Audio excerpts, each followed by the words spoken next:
So what I'll try to talk about today, again, kind of looking at the slate of speakers, people from notable institutions in Cleveland and in Northeast Ohio that understand transit issues and transportation, kind of looking into the future, what's happening, as well as internationally now known technical expert in transportation and mobility. I thought, my perspective maybe as a designer, as an urban designer, could complement what you've heard from the other speakers. So that's what I'll focus on today, is a sort of point of view, an approach to design that I use myself and I know that other designers use, this approach of kind of embracing constraints when appropriate. And I'll use some examples to illustrate this, and hopefully this is more of a platform, a launching point for all of you to think about how this approach might be meaningful or useful to you as issues arise. A little bit of background, as was mentioned, I work at the Cleveland Urban Design Collaborative. We're just down the street. I walked here from the office. We do research, work with clients, and teach students. So we're focused on the urban future in multiple ways, and we've been very happy to see some of our past students focused on issues in mobility and be leaders in some of these areas. If I had to create a logo or a tag, beyond a logo, a tagline, maybe a Latin phrase for what the CUDC is about, in my opinion, or what I like most about it, is detritum ad opportunas. And if that was translated in English, liability into asset. How do we take things that are perceived as a problem, as a concern, as a liability, and transform them into things that are meaningful, useful, and productive? So that's how I'm framing this talk, is this kind of question of what is a constraint and how do we turn those into opportunities. You can define a constraint as a limitation or a restriction, repression of natural feelings and impulses. So that kind of just seems bad, right? It seems like why on earth would you want to do that? Well, as a designer, we often want those constraints because if you have infinite possibilities, the result may be kind of boring and meaningless. So if you imagine you could do anything you want right now, why would any one of those choices really matter if you can do anything? I'll kind of reflect on that a little bit more and hopefully clarify it. But the reason I embrace these constraints is because you can use these as a springboard for interesting and creative opportunities, not just doing the first thing that pops in your mind, which might be the same as everyone else's, but rather it can create these favorable occasions, a situation or condition favorable for the attainment of a goal. And if that goal is creativity, there's in some ways no better way than embracing constraints. I love this quote from T.S. Eliot. He says, "When forced to work within a strict framework, the imagination is taxed to its utmost and will produce its richest ideas. Given total freedom, the work is likely to sprawl." So that's an evocative word given the mobility session today, right? Sprawl. But I think it's not just metaphorical, but I think it's true in physical reality as well. Without these constraints, we do get sprawl. Why is that negative? So let's reflect on it. In what ways is it positive? In what ways may that actually be excess that doesn't produce meaning or isn't a favorable condition? Another inspiring figure is Hans van Heusen. He's, I believe, a Dutch urbanist, but he focuses a lot on kind of city branding and identity creation that goes beyond what people might typically do. So he kind of thinks outside the box. But I love this statement from the front of his book, Game Urbanism. "Strong identities are not necessarily pleasant or charming, and chiefly emerge from struggle and garbage." So it's a very evocative, as the Dutch are prone to do, is make these sort of statements. But I think there's a lot of truth in that, that the process of meaning is created through struggle, that it doesn't result from an immediate impulse, the first thing that comes to your mind, but it's something that you work through, and sometimes embracing the characteristics of a place that aren't immediately the most appealing may actually produce some breakthroughs or some really interesting results that were unexpected. And as a designer, I love that. I'm kind of like a moth to that flame. When I hear someone say, "You can't do that," or "This is why Cleveland's terrible," I immediately jump on that and try to think, okay, well, how do we turn that into something actually attractive or meaningful? Okay, these next two slides have a little bit more text on them than I usually have, so please indulge me, and then the pictures will come later. Continues, Hans, in his book, in the battle for a prosperous future being fought by cities and regions, fascinating projects are being developed under the headings place branding and city branding. Out of fear to miss the boat to the future, branding firms are engaged, debate evenings organized, and attempts are made to obtain unity amongst all the interested parties, including administrators, the business sector, and residents. That sounds great, but this early effort to obtain unity has two consequences. The specific character of one's own environment is robbed of its uniqueness, and a tendency develops to fixate on the positive qualities being wished for at that moment in time. As a result, the specific opportunities to be discovered are overlooked. And I think there's a couple key points in there, right? It's not that unity is a bad thing. It's that at that moment in time, the first thing that kind of comes to mind is the thing we immediately assume is the right answer, could be a problem, and that maybe we're robbing ourselves of our uniqueness if we're afraid of embracing who we truly are. And then lastly, I'll summarize this more quickly, but why is this a problem if we try to achieve all the things that everybody wants at all times? Well, because you started getting this interchangeability. You start getting the same places everywhere, because when you first ask people what they want, they sometimes give you the same answer. So we end up getting cities or vital neighborhoods that are very monotonous, actually. It turns out they become very similar. And he gives examples here of German-Polish border, a slushy Dutch peat bog, or an East Coast place in China, and they all have the same wished-for urbanity against this backdrop that's really just a decor. You know, it's not meaningful. So the difficult thing about this is that endless possibilities is that the identity of this situation is its very particularity no longer becomes manifest. The things that make it unique are usually the things that you don't like about a place. So this process then of purifying and refining through individualizing the influence from those limitations, that's getting missed. Like, we're overlooking it. We're jumping too quickly into wanting to grab something that we liked from another place and just replicating it, and we're not maybe spending the time to reflect on how can we make our own environment better through our unique circumstances. Okay, so what could this possibly look like? Here's an example of it that I find inspiring. Jaime Lerner, or Jamie Lerner, an architect, urban planner, and mayor of Curitiba, Brazil. I believe he uses this kind of mindset, maybe because he is an architect and urban planner. But he took these limitations of funding and used that to innovate a new system that we hadn't seen before, which was bus rapid transit. I don't know if that image on the right kind of looks a little familiar. Our health line that we have now was modeled off of this proposal that started in the late 70s and is kind of built on over time. It didn't start like on a blank sheet of paper. It started with the question, there's a lot of money that you spend on light rail and these other uses. Is that the best use of money? He actually self-imposed the limitation of funding from the federal government. He was given the money to build the light rail, the large, more expensive system, but he said, what if we don't use the money for that, and let's reduce the funding? What can we do? And that forced innovation through those self-imposed constraints. So now you have a bus that can be more flexible, can move in different locations, and you kind of innovate with the platforms. He also used this in other realms, so I don't think this was a one-off for him. When he had the limitation of developable land along the waterfront, instead of spending a lot of money and building levees like we did in New Orleans and some other cities, he decided, let's just take that constraint. We don't have that land. We're not going to develop on it. Let's call it a floodplain and turn it into parks.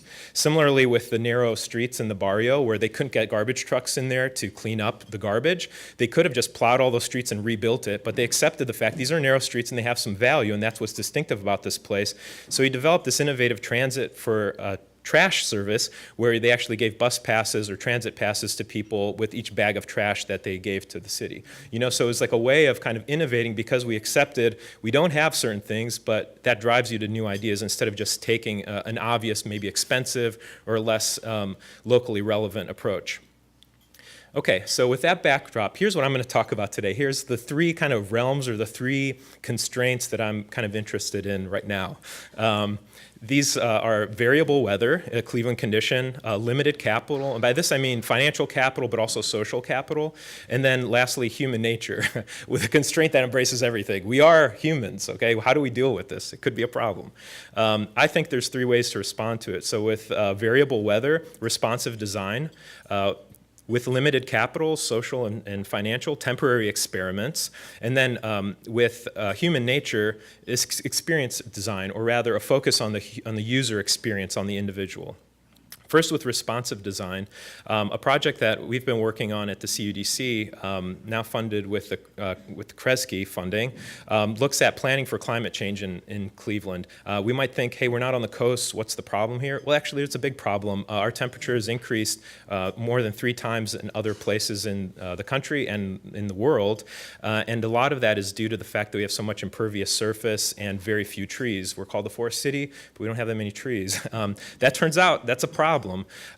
So what this work is looking at, how can we address these most critical needs for folks that are the most vulnerable within the city? There was mapping completed that looked at what is the vulnerability within the Cuyahoga County. And as you can see, that darker area, those are the most vulnerable places, and that basically falls within the city of Cleveland and entering suburbs. And that was based on 6 variables. 4 of them, I believe, were physical, and then 2 were social, or vice versa. But we looked at like a range of issues, that deal with tree canopy, and a couple and other issues that are directly and have been shown to directly link to an individual's inability to make choices given those changes. This is especially important in Cleveland, this climate variability question, because our temperature changes a lot. It's not necessarily that it gets 110 degrees for a long time, it's that it can switch from one day to the next by 10, 15 degrees, and that's the issue. Even though the actual number might be, the absolute number might be 85 degrees, if that jumped from 60 degrees, people are unprepared and they don't have the social networks in place in many places to deal with it and cope with it. So how do we respond to it? One of the strategies is leveraging the Sustainable Patterns of Development Plan by the Cleveland Planning Commission, which basically looks at, like, can we focus development along transit corridors? And by doing that, you also alleviate some of those issues, the vulnerability of folks, because you can travel more easily if you have to go to a doctor's appointment, if you have to go to a neighbor's house or a friend's house. The tree canopy can be kind of directed perhaps towards those locations where more people are at, rather than spread out with large areas. So there's a really close link there. And then on the ground, more specifically, transit locations, bus stops can have information that maybe warn people, let them know that this is a risk day, that tree plantings and the location of shading and shadows on the sidewalk make a big difference. If we kind of build up all these individual choices, maybe that builds up to a much more resilient city. I won't read this, obviously, but there's several recommendations pulled out of this project that deal with social cohesion, and it's not just physical stuff, but I think maybe most interesting for me now is that the social networks that we create between people really determine whether people will be successful and vulnerable. So a lot of these recommendations, the ones that I highlighted here, are the most closely related to mobility issues, but how do we get transit near infill development? These are all linked, these aren't separate issues. So the transit desert was mentioned. So that's what we're kind of looking at. Where are these transit deserts where people can't connect to other places? But I'm also going to propose this issue of transit tundras.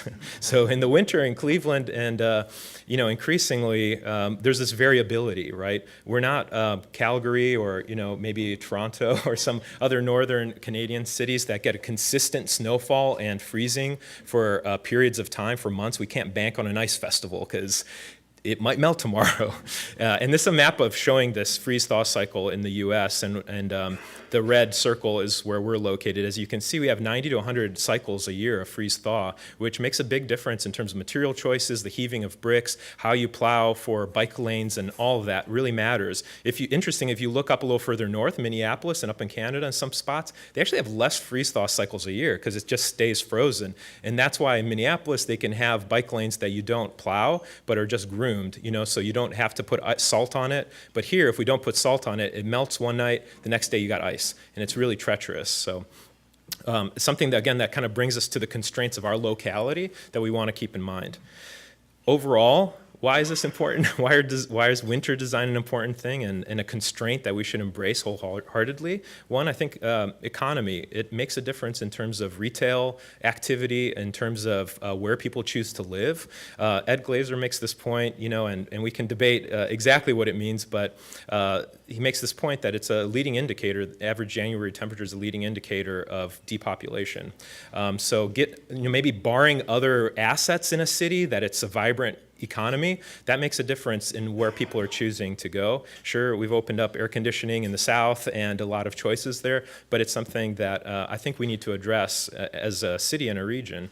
Health, seasonal affective disorder goes through the roof, obviously, during the winter. People miss their doctor's appointments, and socially people are isolated. That then leads to all sorts of problems in the spring or the summer, right?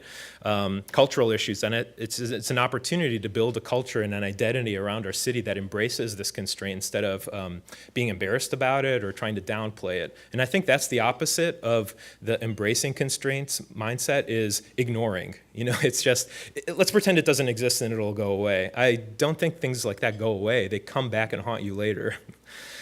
So with this in mind, we started something called the Center for Outdoor Living Design. It's just an acronym, COLD. That's why it started that way.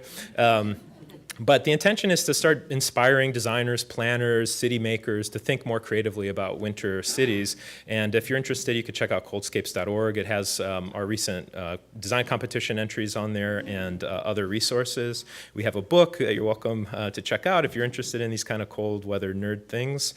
The competition that we held showed one in 2013 and then again this past year, where the winners were announced at the Bright Winter Festival. They looked at several ideas that we encouraged people to think about, but then they came back with a range of big ideas that now are inspiring our future work. I won't talk about all these, but the ones most relevant for today, I think, are innovate mobility systems and responsive environments. So innovate mobility systems, this idea came from Edmonton. On the left is just the project proposal, is just the competition submission from a graduate student in landscape architecture in Edmonton. And it was this freezeway concept. What if we could have skating rink, like a skating lane around the city? Well, this December, they actually built the pilot of it. And actually, I think in large part to the competition kind of propelling the idea up, now it's been piloted. So are there other ways that in the winter we can increase mobility? Now, some of these might not be practical, like thousands of people are doing it every day, but I think if we move the ends, if we move the edges and people feel like, hey, the crazy is a little crazier than you think, then the normal moves over that way too. So riding your bike in 40-degree weather isn't as weird if you see more people riding in 10-degree weather. In Copenhagen, as you see in the bottom right, those pictures, you wouldn't see that if the photo was taken 40 years ago. That's a recent kind of development in their city, is riding bicycles outdoors in the winter. And so change can happen, in other words. And then the top left, that's in Chicago. I don't know if anyone's seen it yet, Maggie Daley Park, which incorporates winter weather use, an ice skating rink around the park, but also rock climbing walls. So regardless of the weather that day, there's something you can do when you go to the park. Maybe outdoor exhibitions, just giving people visuals of possibilities of what's available in another town, that some of this imagery of summer or activity could be put in exhibitions outdoors in public spaces to kind of inspire outdoor activity. Maybe even lighting of certain kinds. In the top left, it's a blue light. I think the jury's still out on this one, whether it's going to be beneficial. Some people buy these blue lights in the winter to provide vitamin D or kind of get their body feeling better, but you got to be really close to it and spend a lot of time in front of it. So it may not work for public spaces, but what definitely does work is maintenance. We need to get better at plowing, especially residential homes, elderly folks that can't do it on their own. We need to figure that out, and that's social structures. It could be city just serving as a convener or as a kind of meeting place for people to meet up and do it themselves. But it's a serious issue that we need to take on citywide. And then on the right are just a range of examples of heating transit stops. I wait for the bus, and I know a lot of folks that are out there with me could really enjoy having a warmer experience doing it.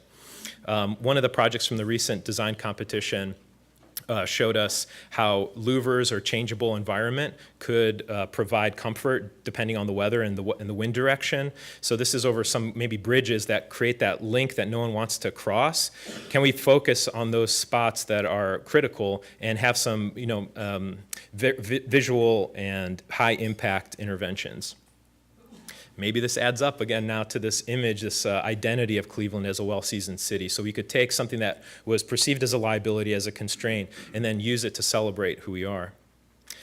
Secondly, limited capital or social or financial limitations. An example of a project that we did at the CUDC was close by here at the Detroit Superior Bridge.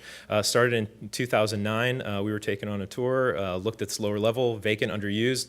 Man, what do you do with this thing? It's beautiful, but no one's here. Well, trying to build that up as a place, not just a space. Started in 2009 with a design charrette with our students. In 2010, Ingenuity decided to use it for their event, and I think it was 20,000 people that were there over the weekend. And then that we were able to leverage into 2012 into a TLCI planning project that helped us understand how bikes and pedestrians could use it long term. So this kind of constraint of, limited people not coming here, we tried to turn that into an opportunity because everybody wanted to see it once they heard about it. I've never been there. That sounds great. Let's pull the public meeting onto that space so that it's experiential. We had about 800 bicyclists that came out that day, gave us their input. So maybe that's an idea for other public meetings. How can we create a more experiential process and use these temporary experiments to see if it works? Pop-Up Rockwell was mentioned. This is a partnership. I think there's 25 different entities, businesses that we partnered with in order to pull this off. But in 2012, I think 6 of my students, maybe 8, worked on actually building a temporary cycle track on Rockwell Avenue that connected between the library and the Old Stone Church. We used tape, green paint that we sourced from California, and we created an environment that helped us understand how a cycle track would actually work on the street. This is a project actually in the Tactical Urbanism book as a case study if you're interested in reading more about it. I won't go into it too much, except to say that this is maybe one of my proudest moments of the project. And if I don't put a diploma on the wall, but this is the kind of thing I would put on the wall. It's basically, our city engineer redlined a plan for an approved cycle track on Rockwell back in 2012. So we worked together by a temporary basis. We were able to agree on doing this thing. If it would have came out of the gates with permanent, would have been stopped at the door, right? But if it's a temporary project, let's see how it works, then that's like a way of kind of helping everybody understand how a project happens. And now I believe that it's helped us move a little bit more forward together as a city and a community about like what kind of interventions work here. And I also want to make a plug for the Midway project, which Bike Cleveland's working on. These are renderings done by Bialowski and Toy Studio, and I know Barb Clint's involved in this project. But I think they're also taking this constraint, this liability of these really wide streets that we have in Cleveland, and transforming it into an asset by putting bike lanes down the middle of it. And this is a proposal that's moving forward, and I hope we'll see some advance in it. So recapping this section here, how can these temporary experiments enhance urban mobility and engage the public in design decisions and support permanent development? I think these 4 things, the fluidity and response to uncertainty, so where maybe permanent development is infeasible, like the Rockwell, like this couldn't happen permanently right now.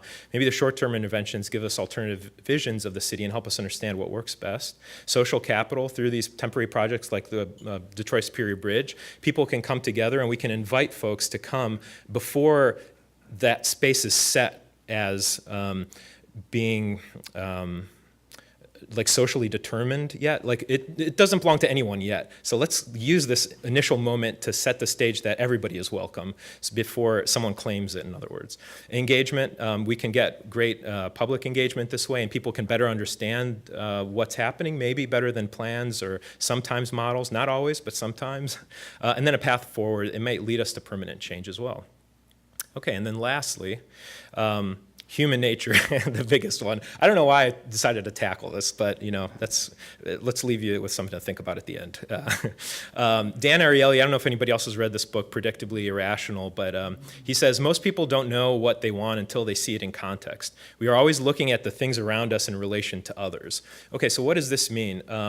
This means basically, if you see a steak that costs $30 and you see a chicken or something that's like $26, you're more likely to buy that $26 steak and feel like you saved yourself $2. But restaurants know that, so they always put something really expensive on the menu so that they jack up your expenses. This is essentially this visual right here, right? It's which circle looks bigger to you, like in the middle? Does one look larger than the other? maybe the one on the left, let's say. It should, at least, if your perception's working right. It should look bigger, and that's because it's just relative. You're making a judgment call relative to the circles around it, right? So the same thing happens in physical space. I really like these drawings done by Peter Boselman, University of California, Berkeley professor, but he just did these figure ground drawings of different cities, and I don't know if you can kind of tell, there's a little dotted line there in each one of these drawings, and all of those are exactly the same length. They're essentially, I think, 2/10 of a mile or a fifth of a mile. But if you look at all these different ones, the perception of that distance seems different, right? They're all exactly the same, but in some spaces where maybe it's denser, it feels like it would be a longer walk. If you're taking more jogs left and right, it feels like a longer walk than, let's say, this example right there. That would feel like a very short walk, My point here is that your perception of mobility, of the distance, isn't just based on an abstract number, 10-minute walk. It's about what it feels like.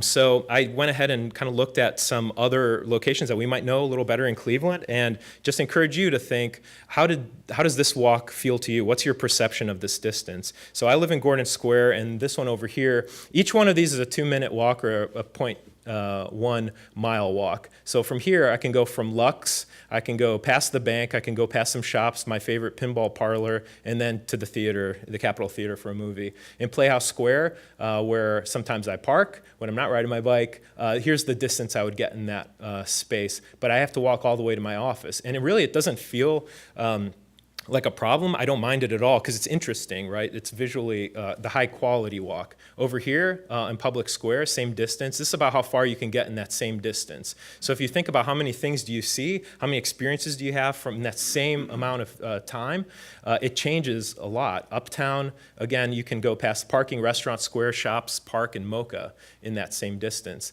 Now, what if we look at some other spots?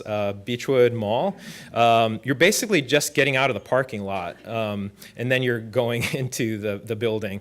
If you're going at Crocker Park, you get past the parking garage, you see the park, and there's retail stores. So, I'm more willing to walk to the Barnes & Noble here because it's an interesting walk. It doesn't feel like it's that far. Other places in Cleveland, East 79th Street Station, that's going to be a long walk to where the Opportunity Corridor is planned to be. So that's a challenge that we need to address is how do we if we want this transit station to be used, how do we upgrade that experience and make it interesting so people are willing to make that distance? And then here at St. Luke's, I think, is a great opportunity. At East 116th Street, you get off the Rapid station, and in that distance, you walk past the library, walk past the school, and then you get into the playground. So walking from here to where we've been working on a project here seems very comfortable. It doesn't feel onerous to walk that distance. So kind of wrapping up now, why is this important? I think the quality of mobility is going to become increasingly important, not just the quantity in terms of minutes.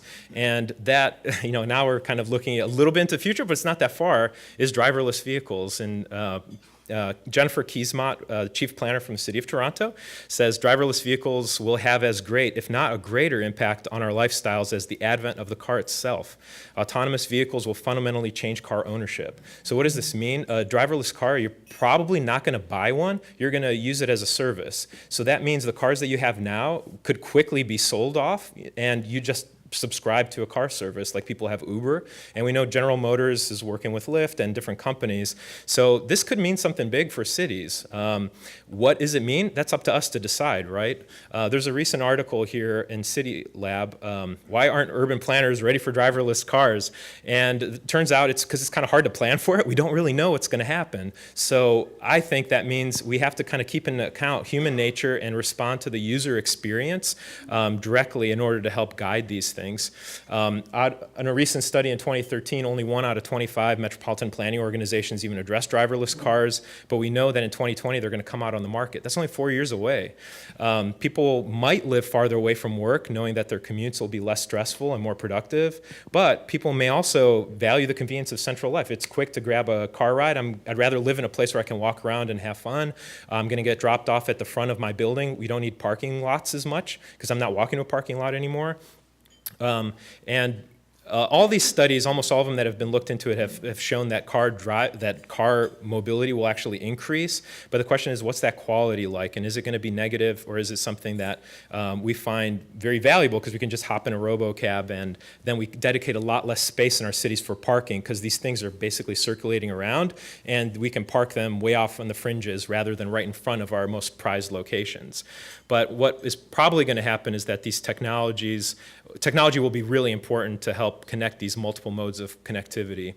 So this is my last slide to kind of leave you with, is this idea that a couple of my students submitted to a competition in Miami a couple years ago and actually got second place for it. A project's called Mobile Miami, where they envisioned a location for transportation that helps connect between multiple modes. So instead of saying, I'm a car driver today, you're just saying, I want to get from point A to B, and I want to get there in the most healthy way possible. How do I do it? The app helps navigate that for you. And then these are some renderings of what those spaces look like that help build sociability, help create transfer between different modes of transportation, so it's more seamless rather than just dedicated to one type of person or another. And I think there's probably a lot of, it's probable that that will be our future. So in summary, I think there are these constraints that we'll see, and these are just 3 of many, but I think if we approach them in a way that embraces them, and not necessarily every constraint, I want to be clear about that. I'm not saying everything that comes at you have to accept. I think it's just being thoughtful about what constraints we want to work with and realizing that some creativity or some better options might be available if we embrace these constraints. All right. Thank you. Thank you so much.